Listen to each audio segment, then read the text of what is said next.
We are rolling. Rock and roll. Is this episode 1? Yeah, so technically. Oh my yeah, gosh, bro. I'm flattered. So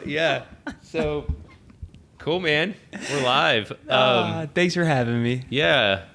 I mean, I might even include some of the stuff we were talking off camera. Absolutely. Business, all of it's on the table. Absolutely. I wanted to get you on because it's like, so we met CrossFit, right? Is that that's the first time we met? I think so. More than 12 months ago now? Yeah, so context, like I'm at the CrossFit gym.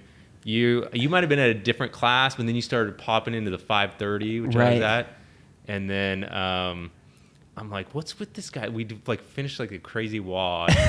And then I'm like stretching, like getting ready to go home. And then you're like out over in the corner, like doing another workout. I'm like, what is this guy doing? Come to find out you're training for Mount Everest. That's right. That's right. I think that's why I started going to the 5:30s, because I was saying to myself, if I'm trying to get 2 or 3 workouts a day, they got to get started in the morning because I still have a job to do. Yeah. I think that was when that's when we began. Yeah, exactly. So you were just like grinding. Like, what was that like? Like, so. It was all consuming, but in a good way. It's kind of funny. I don't know if you feel this way about business and life, but the more stuff I seem to put on my plate, the more organized I seem to be. It's almost like when I don't have enough scheduled or enough that I'm taking on, I don't get anything done. Yep. I think that's a lot of people is... you just kind of fill the space with... Exactly. There's like a scientist or there's somebody that wrote something about the task filling the space rather than the space filling the task. And I think that's super true because I was getting everything else I needed done, but I was still committing 3 hours a day to training, which was bonkers. Right. It feels like that was a different person. Right. I mean, I kind of experienced that with this podcast. Like you said, this is the first recording. I love it. I was like in a place of just like massive action. Go, like scheduled you, and then I'm like, okay, figure it out. I've got to figure out all this shit between now and 100%. when we, go live. And so yeah, and then it's like, yeah, it's prioritized, and that's something I've honestly always struggled with. Is like it's like I think most of us like we want to be prepared. It's right. like this, but it's this like concept. Like, does it even like? I think there's obviously a certain amount of preparation, but it's amazing what you can accomplish if you have like a goal, just a goal or a destination. Yeah, I think you are very smart and experienced to know that you just set out what you're going to do, set the date, and then you're forced for everything to kind of have to fall in place behind it. I don't mean that you sign up to climb Mount Everest with no experience. Right. But I do mean that if you want to get into running, it's not a bad idea to sign up for a half marathon in 6 months, because for me personally, it takes sort of being fearful to motivate you to do something sometimes. So I think the podcast is a good example. It's like, I don't want an egg on my face. I booked him. I'm going to be prepared for it. Right. And I think it's really powerful, especially when we're in the era of how accessible information is, that you'll have people that are like, oh, I'm a real estate investor. And it's like, oh, so how's business? How are you doing? Well, I haven't quite gotten started yet. I'm just learning, or I'm educating myself. It's, oh, wonderful. Well, like, how long you been doing, how long you been learning for?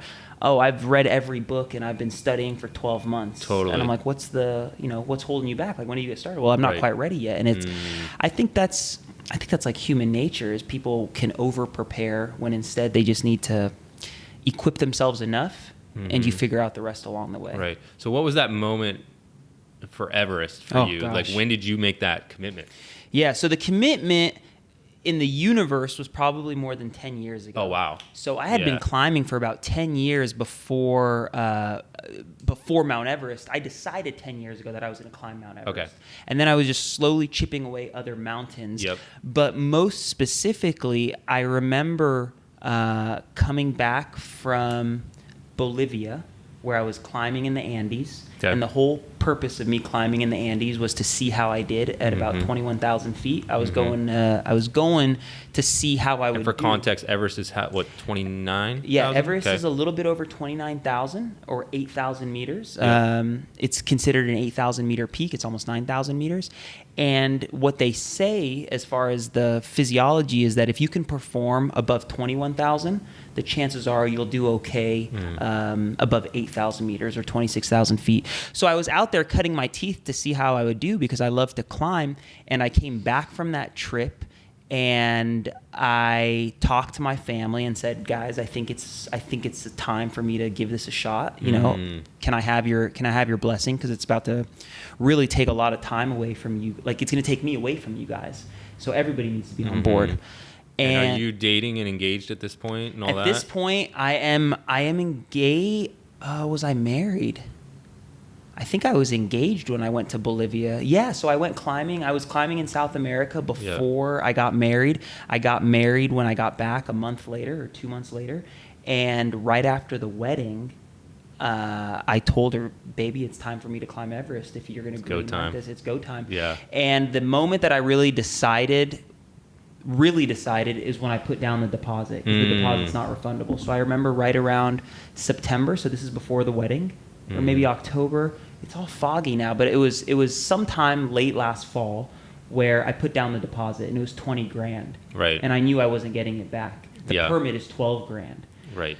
So I put down the money, and from that point, it was just full steam ahead. I went and saw a physiologist, and I did a lactic threshold test and a VO2 max. And I did all this scientific stuff to better dial in my training, and I got a plan that I was following. You know, what made you dive into that level of detail, the VO2 max and all that? Like, is that something you read? Yes. So fortunately, because of my past experiences climbing, I knew that there was always a way for me to optimize and get better. So that's really why you don't want to just start with Mount Everest, is because the goal is not to just get through something. The goal is to thrive in it. You know what I'm saying? Yeah. So I didn't want to suffer through Everest. I wanted to flourish in Everest. And I remember being in South America thinking, I'm doing great. I'm sure I can do better, though. Like, what I am putting out here, is this enough for it to take me to the next level? And candidly, you know, everything went very well. I successfully summited, but you have a fear as far as, you know, what can happen to you physically, right? Oh, sure. You know, you want to come home. And I thought to myself, well, the better I am prepared, the less likelihood that I will cause an accident myself, right? Yep. Because you make mistakes when you're tired. Yep. And I learned of, it's called Uphill Athlete. A couple big climbers that put together this company called Uphill Athlete, and they train ultramarathon runners, they train mountaineers. They're really focused on people that are doing endurance type sports. And I leaned into that with the help of CrossFit. I was very structured. And I mentioned I had been climbing 10 years. I had been climbing 10 years, but I had very specifically been training for probably 2 years leading up to it. Right. Because before Everest, I was training to climb in South America. I probably trained for 12 months to climb in South America. Yep. That went really well. I came back. I took a 3-week break. And then I started training for Everest. Yeah, that's amazing. And yeah, that's like really. You said something that was really interesting. There's like, it's funny, you like, whenever you take on something, I don't know if you had these people, you take on something big like this, well, isn't that dangerous? Right. Like, you get these like, but I heard somebody use the term once, the art of dangerous things, or understanding the art of dangerous things. It's like, obviously somebody that's never climbed a mountain in their life, right? If they went and climbed any mountain, 14,000 foot peak, right, if they don't know squat about mountaineering, they're gonna get stuck navigation wise overnight. They're gonna freeze to death, right? It's like, but then you take somebody that's super experienced and you put them on the most dangerous mountain in the world, and like, how is it that they succeed and thrive and then come back? And it's like, you know, so there's like, it's experience. There's experience, and it's like, absolutely. Absolutely. I mean, you think of why old people, and not old people, but you think about why older people are generally more confident, or why are teenagers so self-conscious. I don't think it's exclusively because of the age. It's because of the experience or lack of experience that causes them to feel this way. So, I'll never forget being on Mount Shasta, being, 14,000 footer. Yep, that's my hometown. Yeah. I don't know if you knew that. I did know that. Yeah, Redding, the Barretts. Yeah. So we're on Mount Shasta. It's whiteout conditions. I remember thinking we're not going to summit, and that's part of climbing. But with the wind blowing in my face, I remember thinking, like, am I going to lose my nose out here? And it hurt so bad. And with no experience, I was really scared. And then on Rainier after that, and then Kilimanjaro after that, and then the South America after that, every time my nose feels a certain way, I kind of have a gauge to be like, well, it's not cold enough to fall off because I felt this before. Because you felt it before, yep. And that's why you have experience. It's not that you couldn't succeed on Everest, but when you can't get your crampons on, do you want Everest to be the first time that you're figuring out what to do? Right, yeah. You're stacking all those little pieces of information. And, Exactly. And I'm really grateful for it all. I was very happy with how I prepared. I was super happy with how CrossFit helped me win, because it certainly played a huge role in my success. And, I'm just grateful everything else that wasn't in my control went really well. The weather was good this year. Yeah. I stayed healthy. And that's the thing, is there's things that you can't control. That's right. And there is a certain level of danger, right? But and then again, we go drive in our car and we're taking on risk, Yeah, no, it's very true. And it's a good reminder that you can only control what you can control. And it's the advice that I need to apply to myself every day. We're in real estate. We're on the phone a lot. We're knocking on doors. People are going to not give you the answers that you want. And really what climbing has taught me, these parallels, is that you can't control what they're going to say, but you can really control how you're going to respond or how you're going to react. So there's so much in our lives that we have no control of, but we do have the ability to control our response to things and our actions. And I think that's hard. I think we can easily get carried away by the emotions of the day. And so where did you figure that out? Like with the mindset stuff, like where did you pick that? Gosh. Because most people are struggling with the mindset, negative talk, I think we all do to a certain extent, but some people have figured that out and elevated, and other people just stay stuck. Well, I appreciate it, man. I don't think I have it figured out. I think I am constantly making the effort to try to figure it out. Okay. And that, I think, is the big X factor, that not a lot of people are even making the effort to deal with the way they're feeling. They just allow their feelings to dictate what they're doing. Right. And if you look at whatever's happening in your life and you don't like the narrative, I think it's important to look at what you're doing and how it's probably not working, and make adjustments. And a lot of that, I think, comes from our emotions day to day. I'll give you an example. It wouldn't be far-fetched to think of somebody who would step outside and step in dog shit by accident. And when they step in dog shit, it ruins their morning. Or you spill coffee on your shirt. And you are like, I'll never forget. Some people, their day is just done. Or their morning. Or like, God forbid, it's like their whole week. And rather than acknowledging that has caused them to derail their day, it took them away from being present with their family or their effectiveness on the phone or whatever they're doing. Rather than sort of recognizing, like, well, darn, I couldn't control the dog shit, but I can control my response. It's taking that step back and acknowledging the bad feelings, being okay with them, and processing them, and then moving forward, moving past. I think the most hyper successful people I am finding, it's not that they don't get triggered by anything, but they've become very good at bouncing back. Yeah. You know what I'm saying? And it's almost like they relabel it too. That's exactly right. That's exactly right. I'll never forget, I had hired, and I'm bouncing around, but I had hired a speech coach for an opportunity. That was the Tom Ferry, right? Tom Ferry thing, yeah, right? So, you spoke at Tom Ferry in front of how many people? Man, it was like 7,000 people. And live. he's like one of the top real estate trainers. Man, right? he is. Sales trainers. I think he is probably the biggest real estate sales coach. But it's just great business tactics, mindset stuff. And he had very kindly asked me to speak at his big seminar. Yep. And I remember meeting with my coach.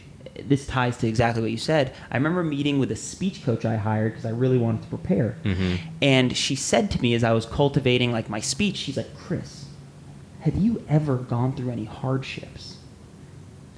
And I was kind of taken back, and it's like funny for me to be sharing in this setting, but I was like, any hardships? She's like, well, I'm just worried with the way that you're talking and come off that people won't relate to you because you're so young, you're so good looking, you're so successful, you just climbed Mount Everest. It's like, it's hard for me to, understand if people can identify with that. Interesting. And I was just I was taken back, and I said, well, if you're asking if I've ever like not succeeded or lost at things, absolutely.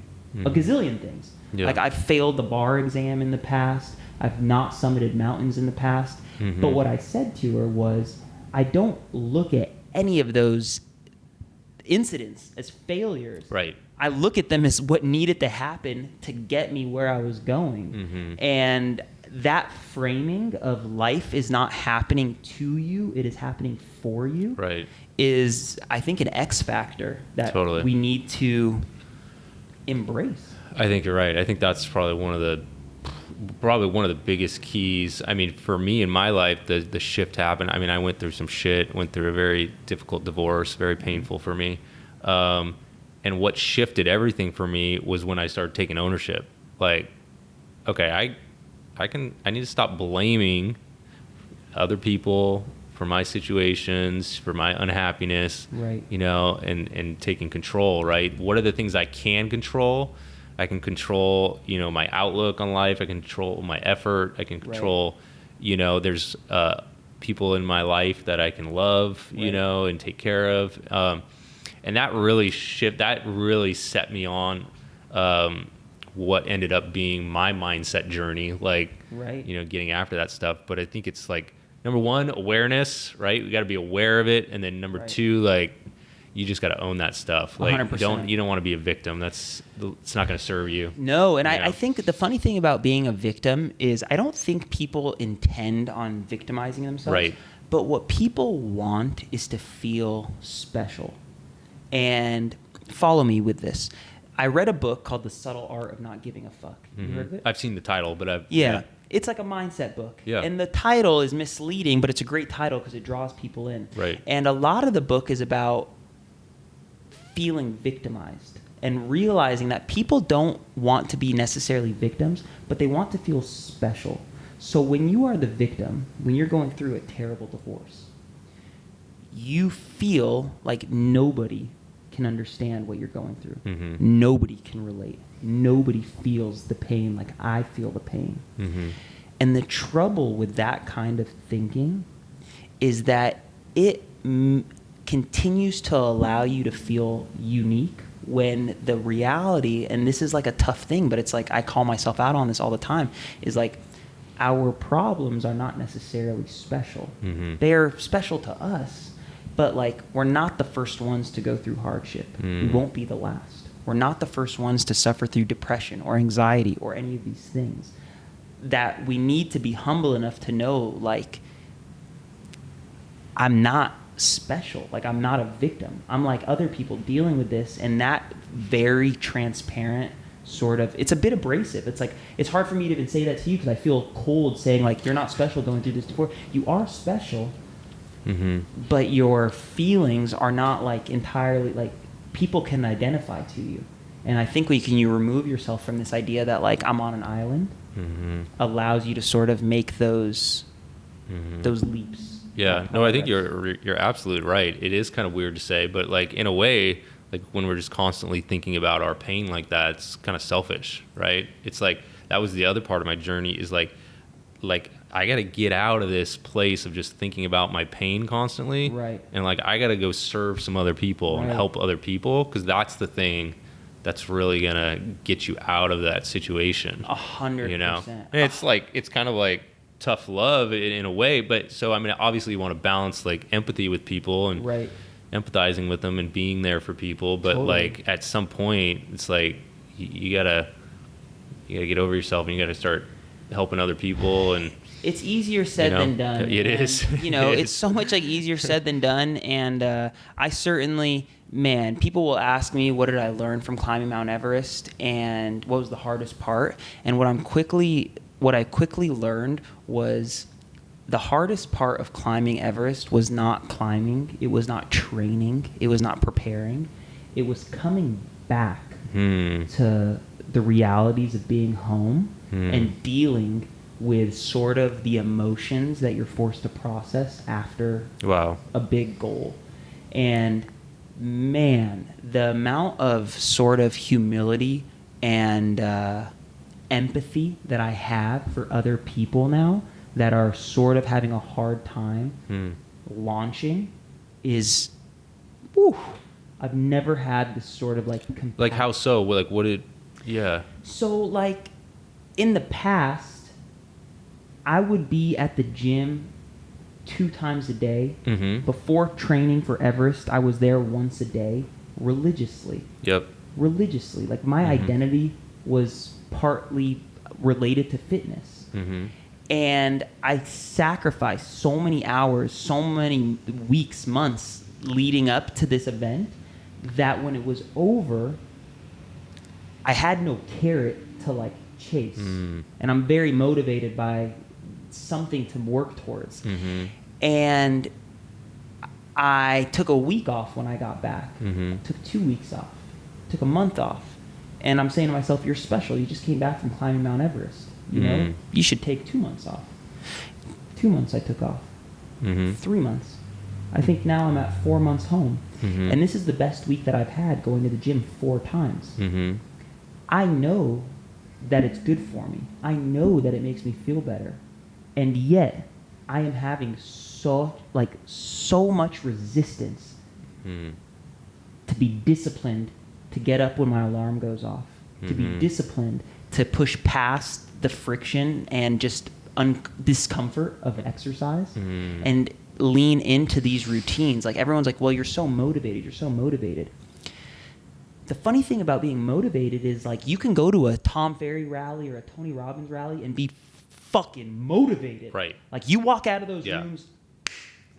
I'm pumped. I'm going to cure cancer. 90% of the people that leave those things don't do shit. Right. And I tell you why. Motivation doesn't accomplish goals. Habits accomplish goals. Right.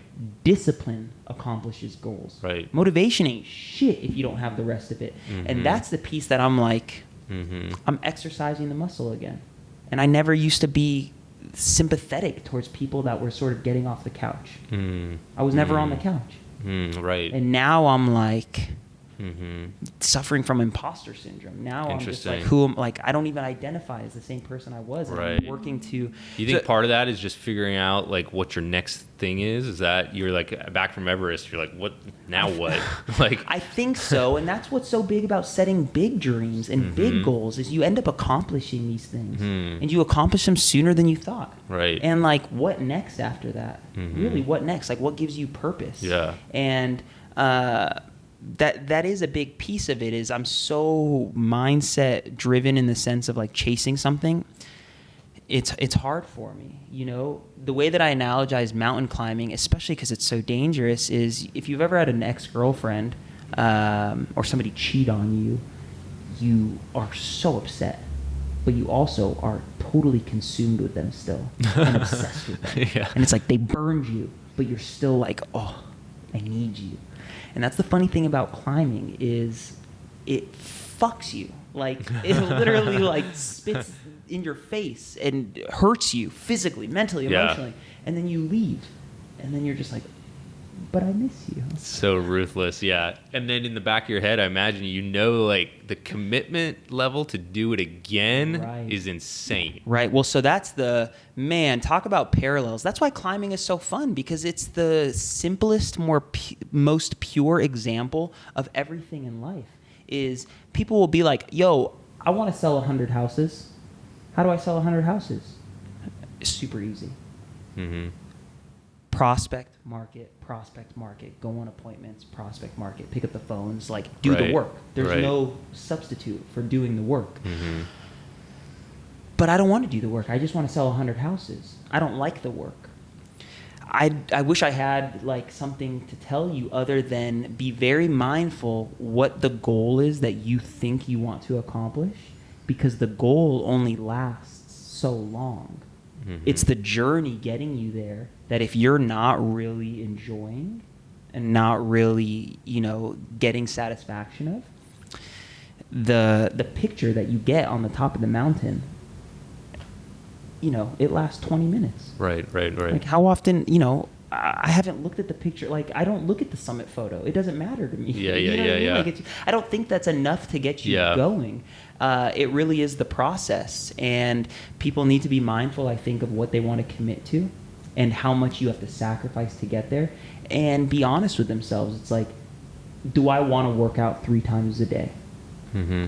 If you don't want to do it, then maybe you don't want to climb Everest.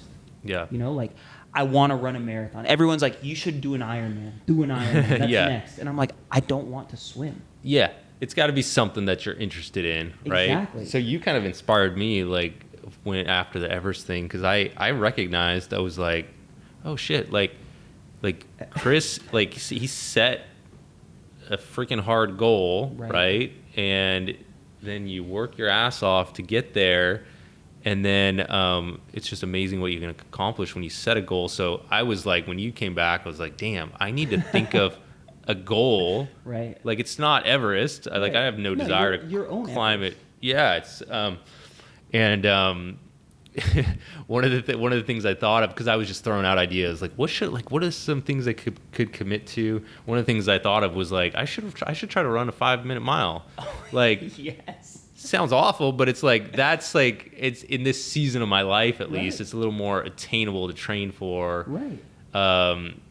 And maybe it's not as big as Everest, but it's like it's still big. It's still something huge. Like it forces you to like get very specific about your training methodologies, your diet. Like there's a lot of good stuff that comes with setting a goal that's like kind of out there. 100%. I think so.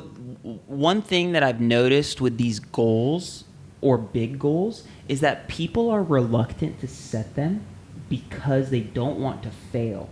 And nobody wants to fail, Nobody wants that heartache. Nobody wants to be embarrassed. Nobody wants to let anybody down. But man, the challenge is so many great things in life have a wonderful opportunity to fail that you have to be willing to embrace to get what you want, That's, I think, one reason why people have analysis paralysis. Like they can't launch. The reason they can't launch is because they're scared. What happens when they do launch? Yeah. What if the ship crashes and burns? Right. And you really have to embrace that it's a possibility and do everything you can to prevent it from happening. But you just can't let it stop you, I had some serious anxiety when the whole build-up to Everest was coming, and everyone's like, it's dangerous. What are you doing? Nobody knows that I was a climber. Like, nobody knows that, like, about my, like, climbing resume, and nor should they. But everything is just, like, the eyes are on you, and you don't want to fail. See, I have a question about that. So it seems, so when you're at the top of your game, I feel like, what do they say? It's lonely at the top? Oh, 100%. Like, there's all these voices, right? There's all these voices. Right. And at least in my life, like, right, when I'm going for something big, there's all these voices, like, do this, do that. And it's like, for me, I'm like, at least me personally, I'm like, I wish I just freaking had, like, a mentor. Somebody that's crushed it at the top where I could just call them, like, what do I do right now? Like, did you have anybody like that? Like, or is there's just this point where you're like, I'm trust myself enough to know, like, I got this. So There's nobody to call when your anxiety level's at level Right. 10, you know? there's nobody ever to call when you are so in the rabbit hole because you just can't see that people can relate to you. But I think that's a huge piece, is having people to lean on with experience that you trust for advice. So for Everest specifically, there was certainly how would I say this? The only people that I had to lean on to ask questions to were mountain guides. So everything that a mountain guide tells me, I take with a grain of salt because I'm not a mountain guide myself. So it's like I didn't really have anybody that had climbed Everest who was just a climber to give me advice, but I had people to lean on and to sort of mentor me. Yeah. That I think helped. The thing about the being lonely on top is that you will recognize anything that you really want that is like really righteous. Most people aren't going to be able to keep up with you for. And it doesn't have to be Mount Everest. It's just anything that's going to be a lot of work. So you're training to run a 5-minute mile. There's probably very few people at the gym, which is filled with fit people, that want to go on this adventure with you. Right. And it's a 5-minute mile. It's not like just a 5-minute mile, but you could do it in your backyard. You could do it down the street. You can wake up in the morning. Like, it's not like you're asking them to sign up for a trip to travel somewhere, not even run a marathon. So business is the same way. People, it's, how do I do what you're doing? How do I do what you're doing? I need you to sit at a desk. I need you to pick up a phone. I need you to make some contacts. Oh, but that's not sexy. Right. I want to make videos. I want to record podcasts. I totally understand. But if you want to be on top, when you're not recording the podcast, you're grinding. Right. In the corner. Yeah. And that's the part that is lonely. But I mean, what I've come to discover about myself, I don't need anybody. And I don't think people that are really winning need anybody. Right, and I don't mean right. that selfishly. I love my wife. I couldn't do this without her. My mom is my best friend. Couldn't do it without her. But at the end of the day, they're not doing the work for me. They can't do the work for me. They support me. I lean on them. But it's a lonely road to win. And, I just... Yeah, that's good. That's really good for me to hear. I don't think anybody... That's good. It's hard, but it's not supposed to be easy. If it was easy, everybody would be doing it. Yeah. That's the part that I really ask myself as I approach friction. This shifting market is the prime example. Is I am not alone feeling the change of the market. Buyers are having a harder time buying houses because of interest rates. Sellers are reluctant to sell because the demand is slightly lower, and then how do they find a new place because they don't want to pay the interest rate? I mean, there's all these objections you're getting. And as I am feeling the heat of the market, I know my colleagues are. And when I know other people are feeling what I'm feeling, it inspires me because I'm just like, if they're doing it, I could probably do it a little bit better. It's like CrossFit. Let me ask you, like, when you're in a WOD and everybody is suffering, and you're looking around and everybody is like almost crying, you almost feel better about what's going on. Yeah, totally. It's like, I'm not alone. Yeah, I'm not alone. And this might, sucks. this sucks. But this might be really sick. But this is the truth. When I see everybody in the pit suffering together, I can't help but feel motivated to say, I'm not suffering like you guys. Right. If this hurts for you, or if this hurts for me, I know it's really hurting. Yeah. And in a sick way, when I see the market shift and I know how hard it is to set an appointment, I'm excited at the fact that the person next to me is probably not going to be able to weather this storm. Right. So it's that's like Ed Milet. He says separation season. I think he's like, this is separation season, guys. 100%. And he's grinding while everybody's like, right. Christmas Eve, everybody takes it off, and he's like, separation season, guys. Exactly. And I think that messes with the competition. Like, I remember being at CrossFit, and as people are suffering, I can't help but get a smirk on my face. And the reason I'm smirking is what coaches have taught me is that's messing with their heads. Like, how is this guy smiling at me while he can't breathe? Yeah. And I'm just like, well, if it's messing with you, like, I'm doing my job, Yeah. Dude, there was the worst. I don't know if you went that day. The worst workout I've had in a long time. It was the whole goblet squat lunges. So with a kettlebell, goblet squat, and then so it started out. Oh, it was the day we tested our 1 mile lap time. Oh gosh, I'm glad I wasn't there. Yeah, so we did our 1 mile lap time, and I improved from last year significantly. My mile time was 6 minutes 40 seconds. That's incredible. And then right after the mile time, you have like 6 minute, 10-minute break or something, and then all these goblet spots. First, it's lunges, so 10 meters. And it went up so you started out with 20 meters, and it went up by 2 each time. So 20 meters, 40 meters, 60 meters. And you were alternating between, I forget, but it was like alternating between lunges with the kettlebell and some sort of Cossack squat or goblet squat or something. And what made it horrible was the whole time I'm looking at the clock, and I'm like, oh, we're done at 23. She didn't reset the clock at the beginning of the WOD, so we were actually done at 35. Oh, that's the worst. So I'm like dying at minute 22, and I'm like pushing through. I'm like, one more 10 meters. I push through, set the kettlebell down, and I'm like, oh, I did it. And they're like, we're going to 35. You're like, what are you talking about? No. And it was like just one of those, like, you just mentally, there was 100%. Nothing you could do for your body to feel good. You just had to mentally, like, one more step. Right. And I probably would have given up if there wasn't other people in the gym. 100%. I was like, there's other people, they're all dying too. Right. I'm like, I can't stop. Right. I think that, I love that though. I love that because it's sort of, well, the mind is just so powerful, and it's fascinating that stupid clock is what physically caused your body to shut down. Yeah. When if it had not said that, you probably wouldn't be feeling that way. Right. And that's really a big thing. That's like that's what we were talking about as far as tasks taking the time that you allocate to them. Right. If you give something 2 hours, it's going to take the full 2 hours.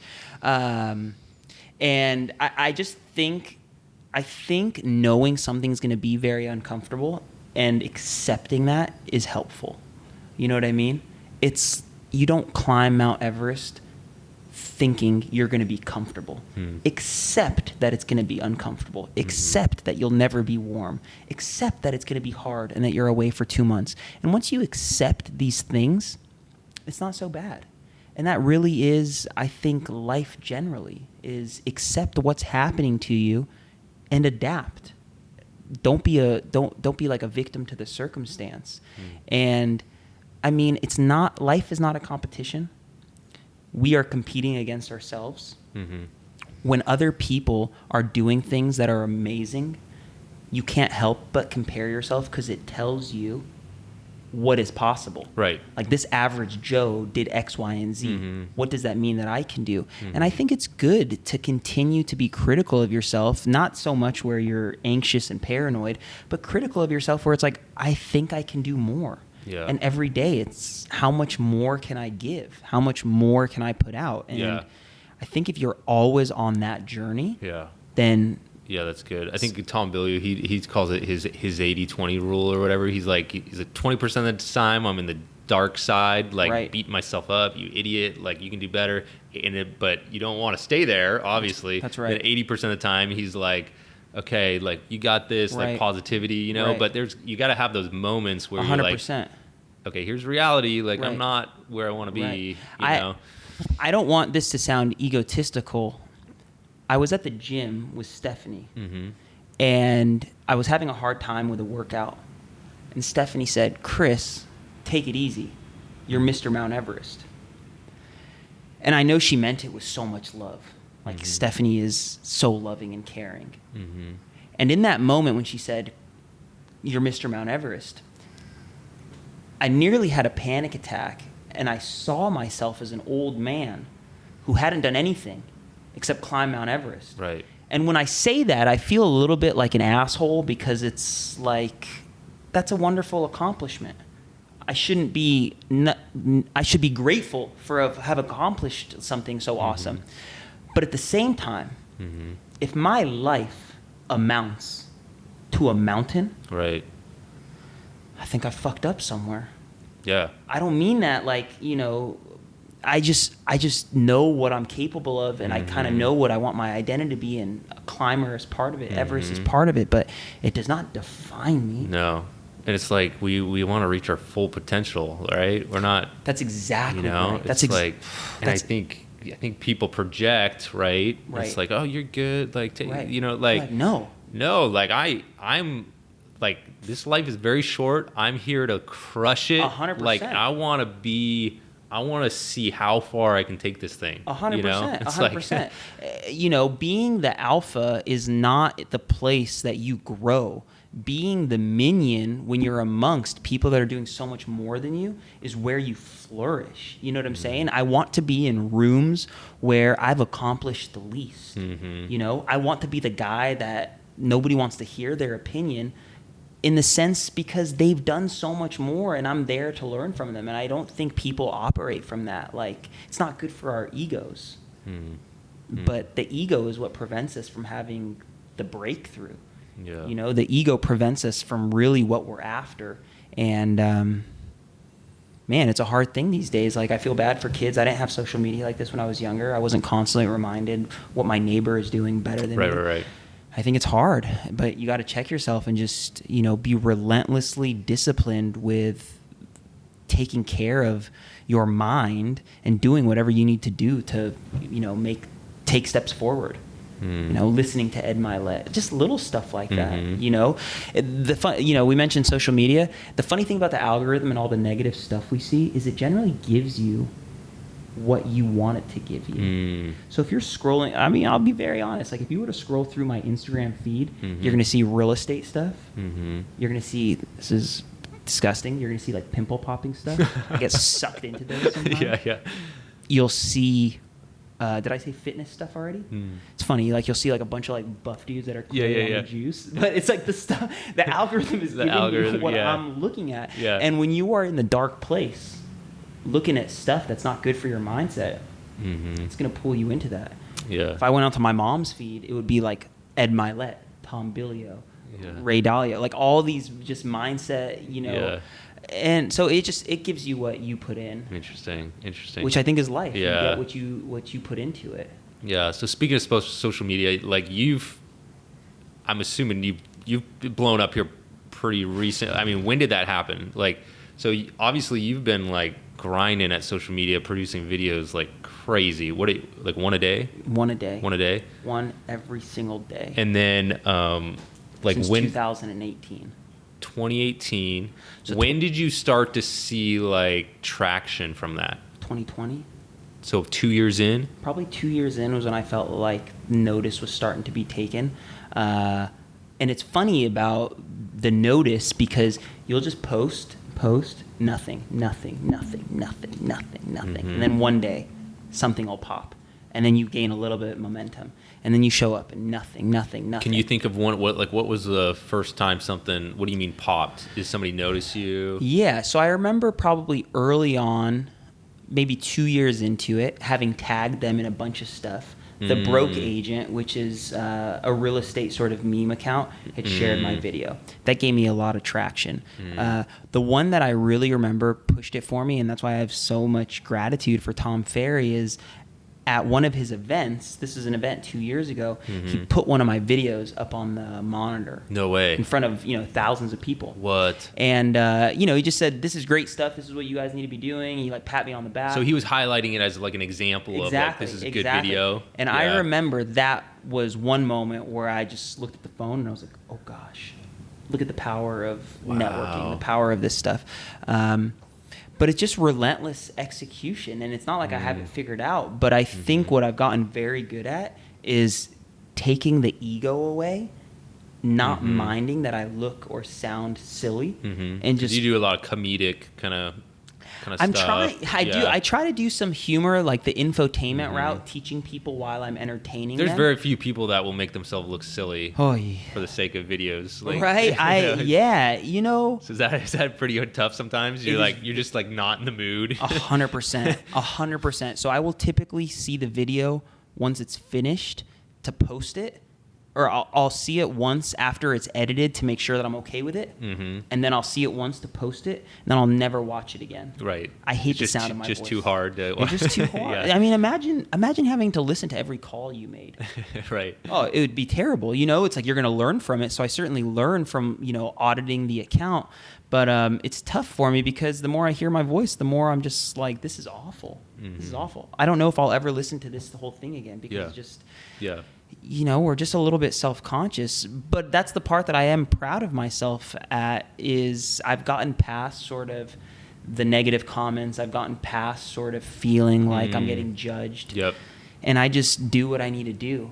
And I stay in my lane. And I think as soon as you can stop caring what the world is saying about what you're doing, because they're saying it whether you like it or not. They're judging in their head or they're judging in the comments. 100%. So it's like they're going to think I'm silly one way or another. They're going to think I'm great one way or another. They're going to think I'm an idiot one way or another. So I'm just going to keep doing what I want to do.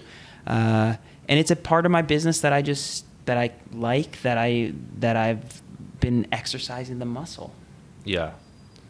So where do you see that going? I mean, is that purely for the real estate business and to like kind of grow that? Like, that was always my intent. So before real estate, I am a lawyer. I just don't practice law anymore. I didn't know that. So I'm licensed. I practiced for a bunch of years and then I stopped. And at that time, I didn't think lawyers should be on social media. If I could go back, I would change that because it would have been so great to document. But my intent from the beginning was to solicit business to help people buy and sell houses, period.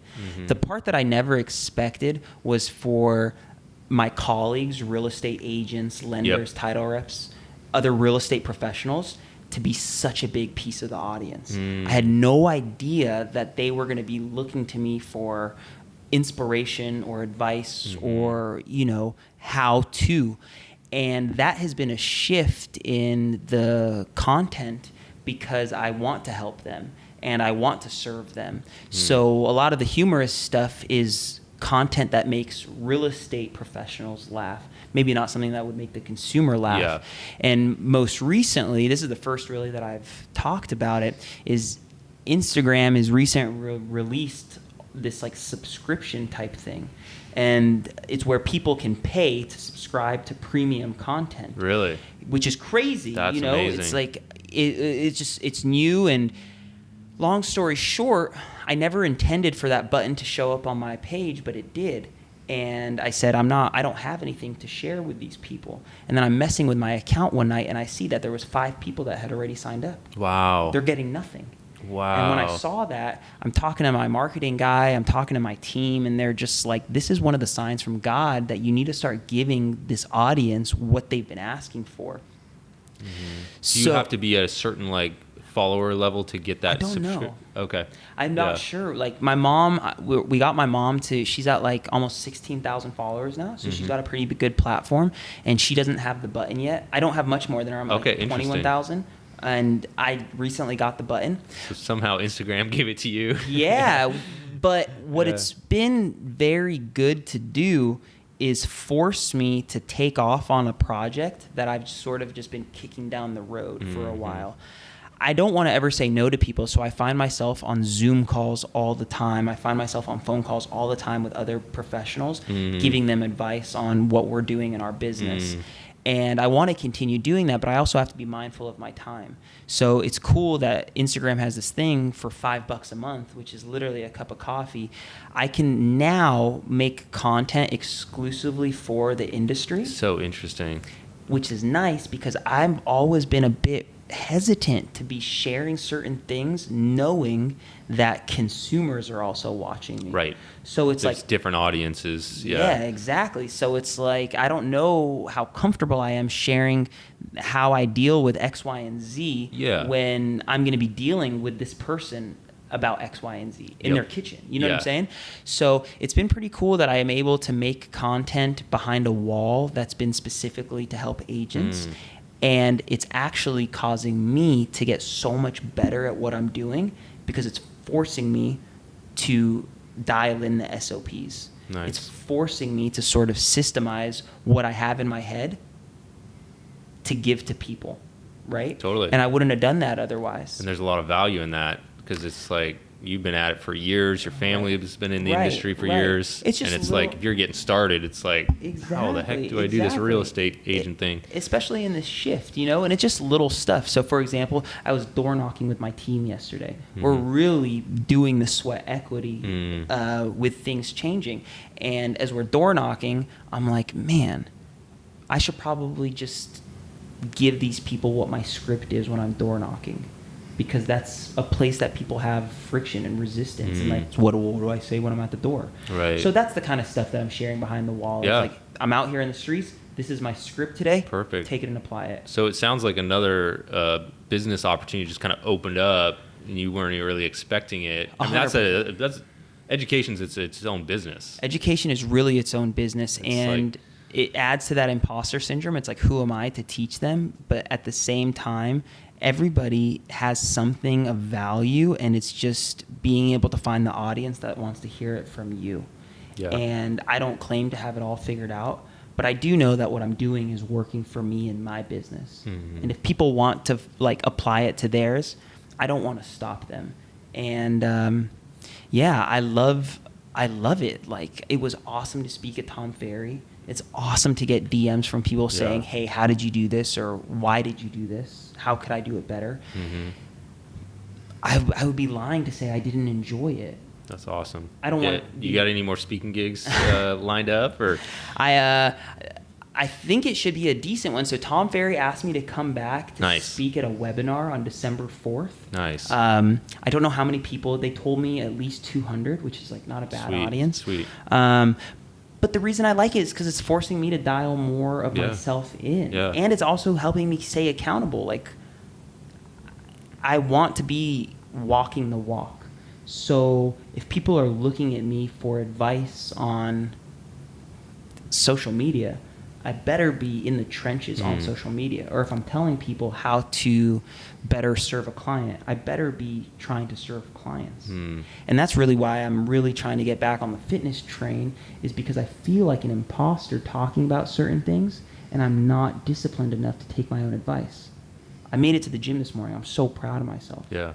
It would have just been another day. Showing up is half the battle, man. Man. But before, I'd be like, showing up is a given, you know? Right. And I never had any love for the person that just showed up. It's like, you better show up. Yeah. And you better give me 110 when you do show up. Yeah. And now I'm just like, I feel you guys. So what's I recently saw what's with the Grant Cardone post you had? There was a Grant. I see this video on your Instagram. Grant Cardone pilot. He's like, find me a property, and like there you are with a group of people. Like what was that about? The Grant Cardone thing was something that came about by just showing up.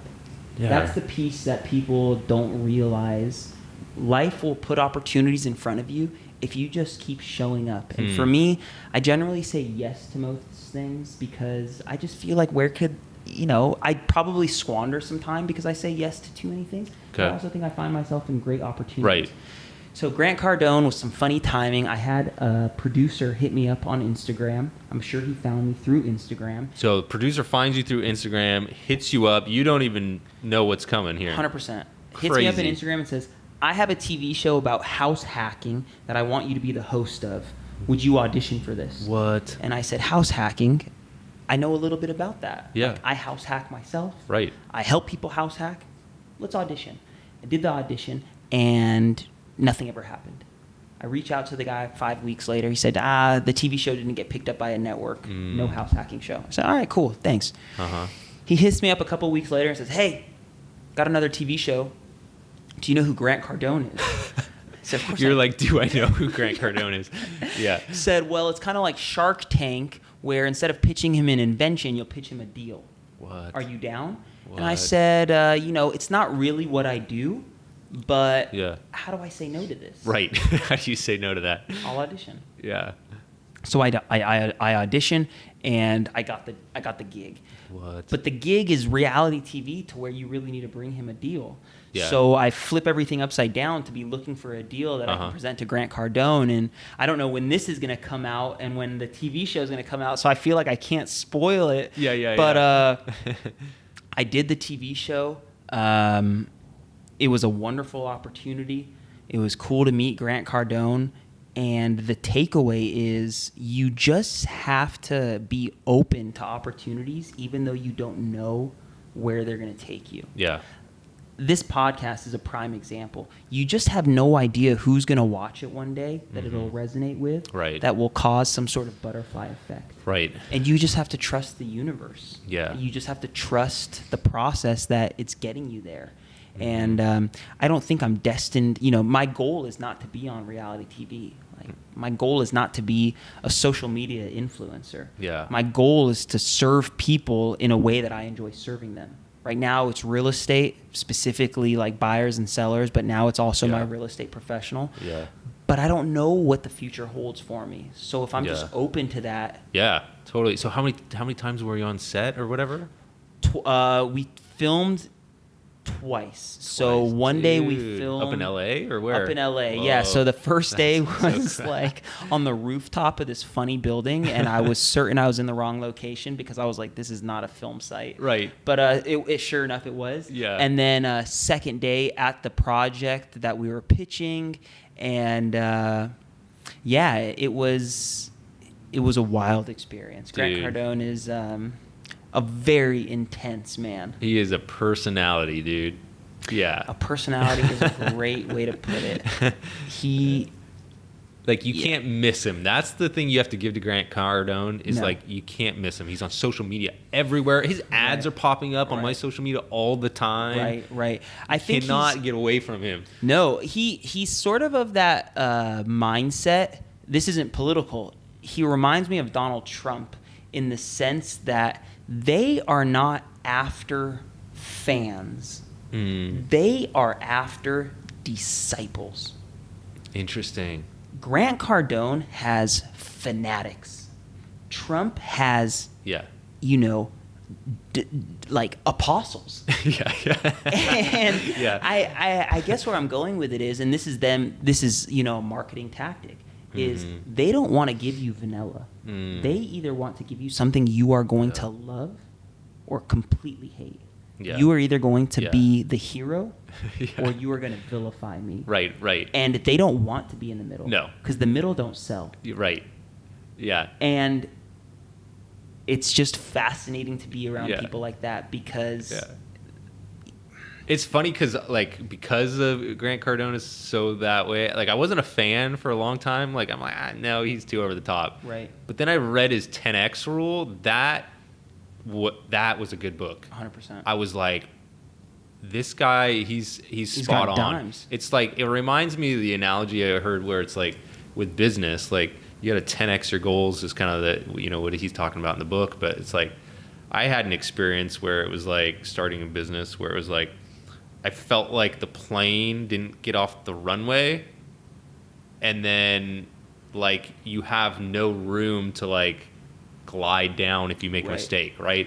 It's for in business, my observation is you got to get up off the runway and you got to 10X that thing so you have a little bit of wiggle room just in case something goes wrong, in case the engines go out. And it's if you do, this was years ago, I was experimenting with some marketing and I think I spent $500 on mailers, right, for real estate, postcards that show up. Right. I did not get one phone call. Now I realize the guys that are in the game sending out postcards for real estate, right? They're sending, they're spending a couple $1,000s minimum at a time. They're sending out 10,000 pieces. Right.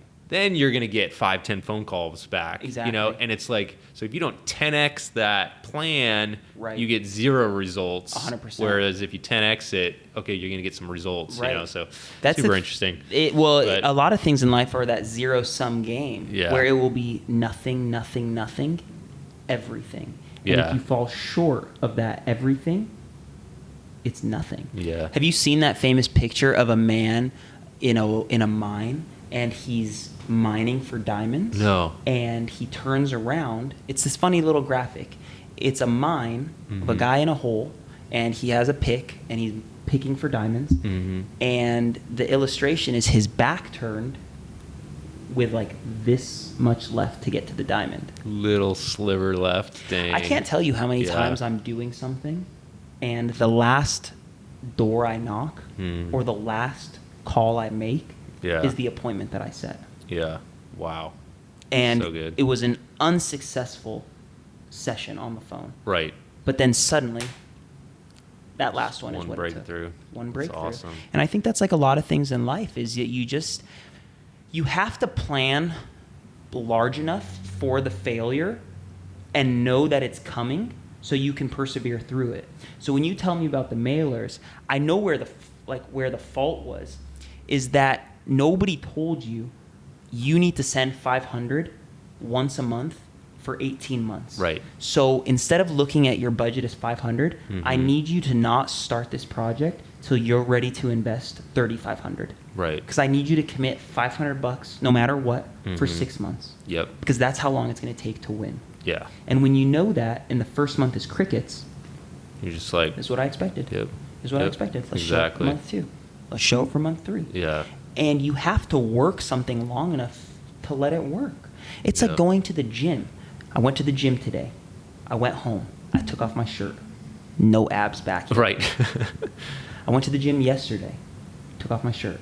No abs back. I'm going to go to the gym every day for the next few months.